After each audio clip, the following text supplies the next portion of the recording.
Hai sahabat, perkenalkan saya Adam, guru di salah satu SMP negeri di Jakarta. Pada video ini, saya akan membagikan pengalaman saya menerapkan pembelajaran jarak jauh atau home learning dengan menggunakan model pembelajaran project based learning.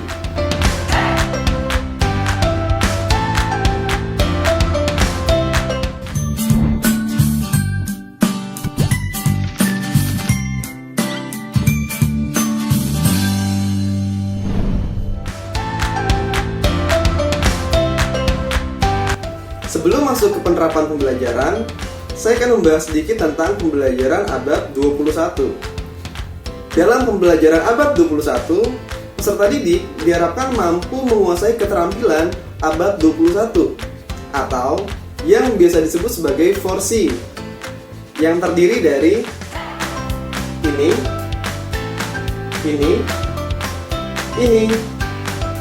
dan ini.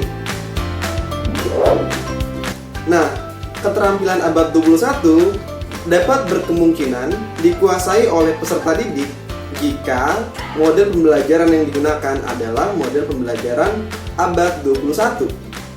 Nah, kali ini saya menggunakan model pembelajaran project based learning atau pembelajaran berbasis project. Setiap model pembelajaran memiliki sintaks atau tahapan-tahapan yang perlu dilakukan dalam proses pembelajaran.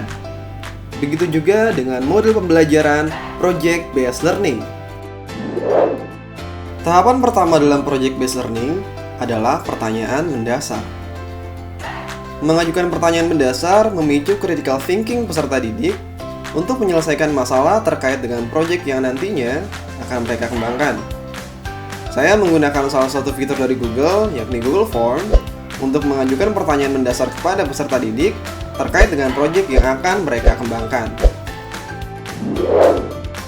Tahapan kedua yaitu mendesain perencanaan proyek. Pada tahap ini, guru memberikan keleluasaan kepada peserta didik untuk berkreasi tentang proyek yang akan mereka kerjakan. Dari proses pengembangan proyek seperti konten apa yang mereka buat, tugas masing-masing tiap anggota kelompok, aplikasi video editing yang digunakan, hingga presentasi atau penyerahan proyek. Tidak semua peserta didik mampu mendesain proyek dengan baik. Ada pula yang mengalami kesulitan. Nah, kesulitan yang dihadapi oleh peserta didik bisa diatasi salah satunya dengan menggunakan salah satu fitur dari rumah belajar, yakni sumber belajar. Peserta didik dapat mencari berbagai sumber informasi sebagai referensi untuk proyek yang mereka kembangkan.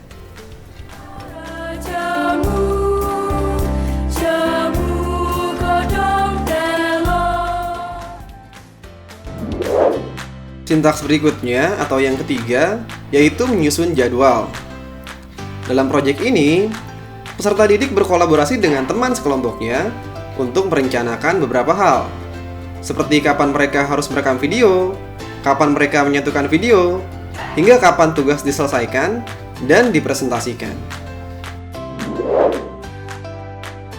Tahapan keempat adalah memonitor perkembangan proyek. Apakah proyek yang dikembangkan sudah sesuai dengan perencanaan atau sesuai dengan jadwal yang telah ditetapkan? Jika diperlukan, guru dapat memberikan saran tentang masalah yang dihadapi peserta didik terkait proyek yang sedang mereka kerjakan. Selain menggunakan WhatsApp, saya menggunakan aplikasi video conference seperti Zoom atau Google Meet untuk memonitor perkembangan proyek peserta didik.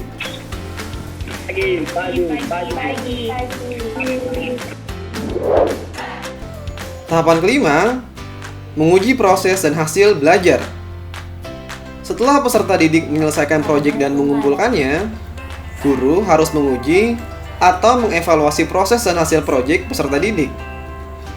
Dengan demikian, nantinya guru dapat memberikan umpan balik, penguatan, dan sejenisnya. Tahapan terakhir atau sintaks keenam yaitu melakukan evaluasi pengalaman belajar. Selain melakukan penilaian berupa pengujian proses dan hasil belajar, guru juga memfasilitasi peserta didik untuk berpikir dan mengingat kembali hal-hal apa saja yang telah mereka dapatkan dan mereka pelajari selama mengerjakan suatu proyek. kesulitan apa yang mereka dapatkan, lalu hal-hal apa saja yang masih perlu diperbaiki sehingga proyek yang akan datang dapat dikembangkan dengan lebih baik lagi. Sekian video saya kali ini, semoga bermanfaat dan terima kasih sudah menonton hingga selesai.